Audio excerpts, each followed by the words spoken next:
Okay, I'm jumping back in here real a little bit of time here before the pick. Uh, Bengals are up next at 31, then it's us.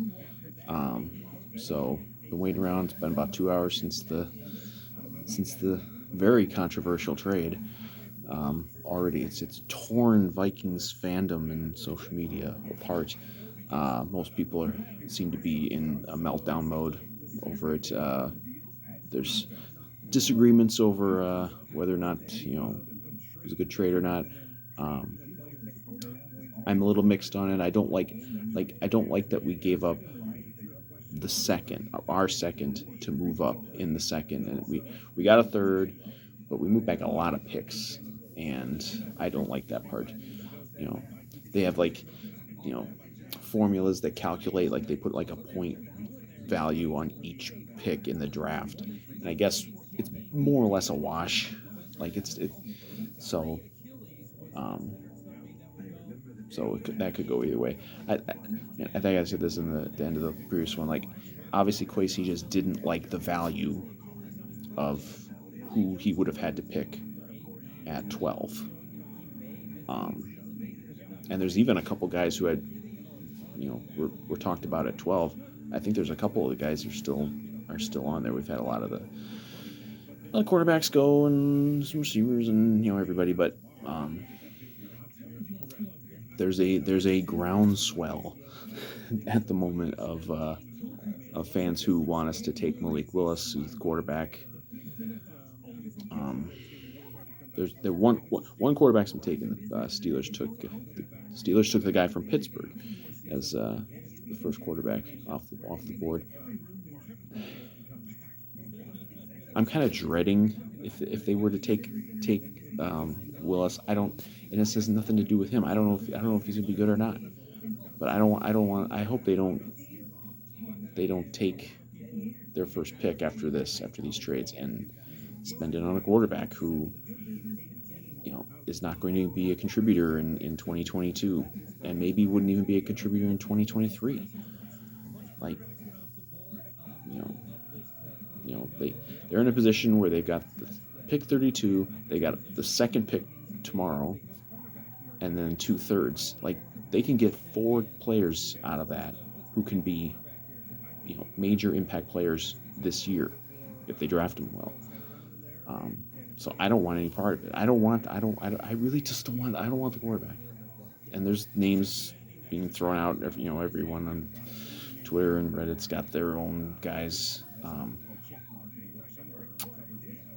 You know, there's a couple cornerbacks out there. There's guys out there. Like, there's guys out there they can draft and probably plug in right away, or at least expect them to be major contributors. And I don't like Malik Willis would not be that. Um, so kind of monologuing here. All right, they're back from commercial. Bengal probably gonna have the Bengal pick here in a moment, and then it's us. And the way these things are going, the I can't see it right now, but I bet the Vikings pick has already been um, spoiled on Twitter. But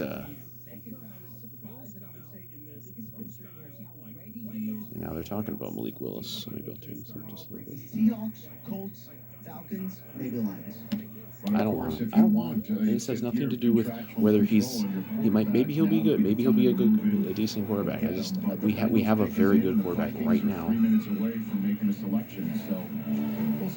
So okay, so now it's Bengal pick time. See who they take. They're not going to take a quarterback. In the 2022 NFL Draft, the AFC champion Cincinnati Bengals select Daxton Hill, defensive back, Michigan. All right, so they took a safety. He's the second Wolverine selected in the first round tonight. So there's guys, we can get a cornerback, we can get maybe a linebacker. I don't just don't.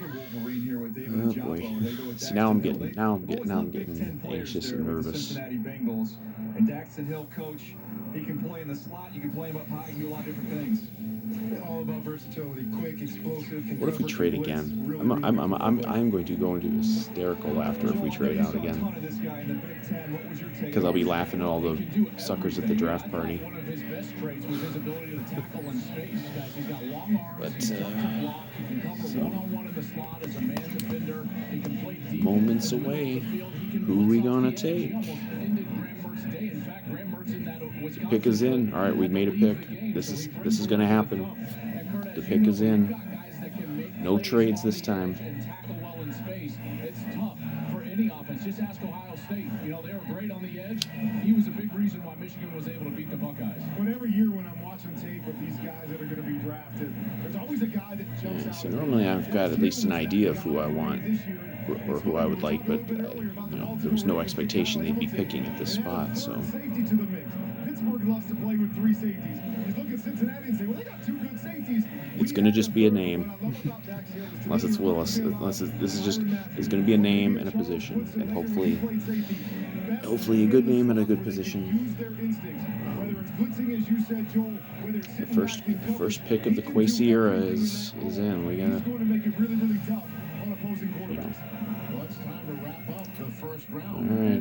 we go. They're gonna talk some. The Minnesota Vikings. Once again, this was the Lions pick that they got from the Rams as part of the Jared Goff for Matthew Stafford trade. And the skull chant going at the Vikings draft party. They thought it would happen at the 12th overall pick, but the Lions moved all the way up to go get Jameson Williams and flip Minnesota a better draft position in the 2nd round and a 3rd round. All right, I'm nervous. What are we gonna do? What are we gonna do? On the Los Angeles Rams, what do you think the Vikings are going to do here with the final pick of our first night? Well, I look at the secondary. You look at the corners that are still out there. Booth is still out there from Clemson. Gordon's still out there from Washington. And of course, whoever we don't take, earlier, they would take a corner. That's a you know, different class of corners we got the than second ones pick that would tomorrow, have so we might all the way up there. But I think you get some we might starters be at able this to. The thought process was that Derek Stingley might still be available at 12 in the early going before this draft started. That ship sailed early in the evening. Really fast. But Kinda you were double right, up. corner was an obvious target. And it's interesting, Rick Spielman, no longer the GM there, he drafted a lot of corners. Brand new GM there, Kwesi Adolfo, and of course the new head coach Kevin O'Connell. They get to start their footprint now. So the Vikings pick will wrap up this night. Oh, there's the Mandalorian here. That's odd. Very good. Turning in the draft. This is the Quay. Quay. Right here is. This is the many nice. Well done. I was about to say to many parts of Vegas looks like the Star Wars cantina every now and then, certainly as it gets later into the night. But look at this city all lit up as only it can. This is good practice to be picking at pick 32, because as you mentioned going earlier, to it's be picking you nighttime next year, when hopefully. we do all of this. Yes. But how about the ramp into nighttime here for the first time ever on the West Coast? Pretty dramatic, pretty good place for it. And guys, 32. Normally this is the spot we talk about to someone come back and get a quarterback. I know that Mike Zimmer wasn't a huge fan of Kellen Mond last year. Yeah, I remember that when they asked him, do you want to see more from Kellen Mond? No. And he said, no. Nope. See him all the time. And that was it. That was for the final game of the But season. now he's getting to be reevaluated by Kevin O'Connell and his Let's go. staff. This doesn't feel Let's like go. them going to get a quarterback for a fifth-year option. Tell you what, I'm already looking ahead. I know we've got this one more pick, but I'm looking at some of the names that you still have out there. Tomorrow's going to be a great night. There's a lot of good. Throw some names out there. I mean, I'm looking at Boye Mafe from Kwesi. Minnesota, Booth, who we talked about. Kwesi. Kenneth Walker, the running back, obviously. Willis hasn't come off the board. Yeah, we've got all kinds of options here for teams tomorrow. And there's N'Kobe Dean, Malik Willis. The best available players going at the to quarterback spot. And linebacker, that will all begin tomorrow pass rusher, an hour cornerback. earlier, A lot of players in positions of need. 4 o'clock in the afternoon. Quarterback is not a here in need, Las so I Vegas. hope I And really. then it'll be an early rise on Saturday morning. We know that some of us might feel like we were in the hangover by that point in time. At 8 in the morning local time here for the final day. But here comes the commissioner to All right. wrap up the first night. I'm very He's got nervous. around his neck right there. I'm very nervous. Sauce let it to him.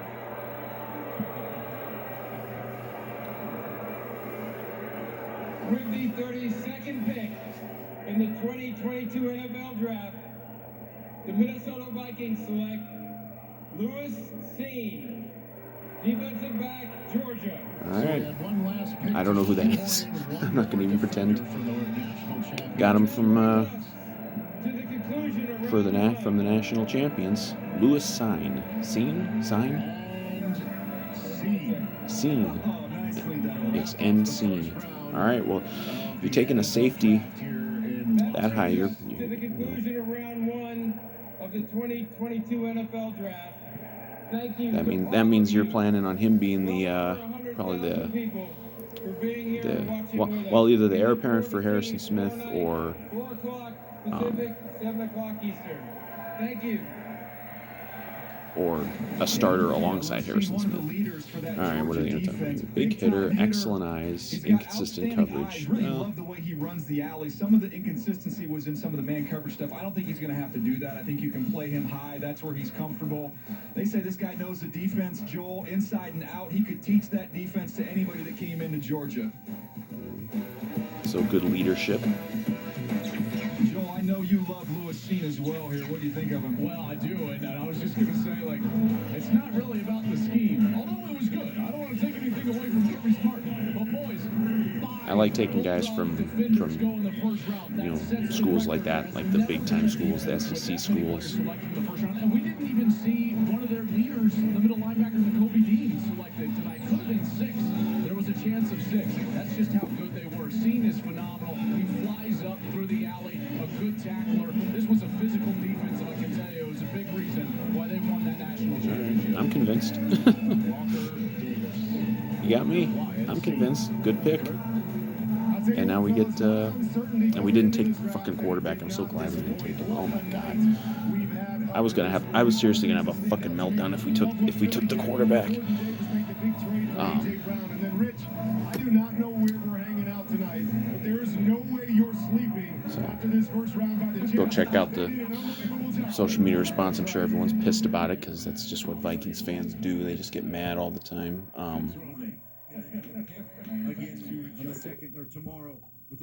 But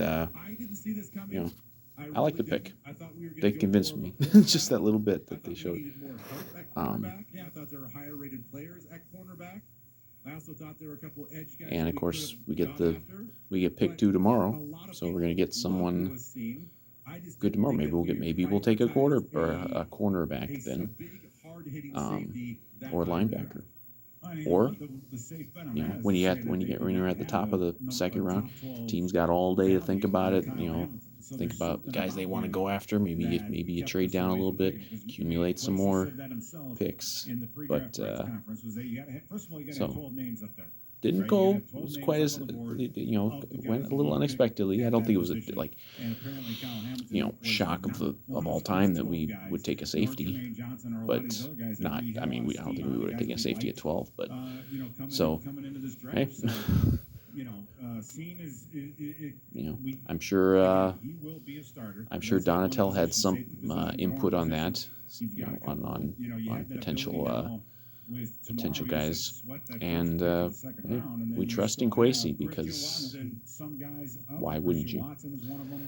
So not an exciting pick. You take a safety that's not like it's not necessarily exciting. I'm sure everyone's going to be mad that. I'm sure there'll be people mad. I can think of one outlet in town that's going to be mad that we didn't take a quarterback because they're still convinced that we don't actually want Kirk Cousins and we want to get rid of him. So, all right. So, Lewis Cine. He will be seen flying around U.S. Bank Stadium, going after receivers all year. And sometimes safeties, safety. It's a little easier for like a safety, I think, to come in and play right away. I mean, we saw it. Cam Bynum last year. Cam Bynum was a late round pick, and he came in immediately and looked good. So we'll see. And I don't know if like on the the formations, if they're maybe going to put extra an extra safety out there once in a while, or maybe have some, buying him play corner sometimes. I don't know if this guy can play corner. He seems like he's probably a safety exclusively, but gives them options, gives them some playmakers. Be nice to have a, kind of like the next generation of Harrison Smith if we could. So I'm just rambling because I don't really know who these guys are. I don't know who any of these guys are, and I'm not going to know who any of these guys are that they take tomorrow. But we hope that they're good, and if they are, then that's a hell of a pick, and we've kicked ass again, and we can laugh at the Packers for not taking a wide receiver again. It's hilarious. So that does it for round one.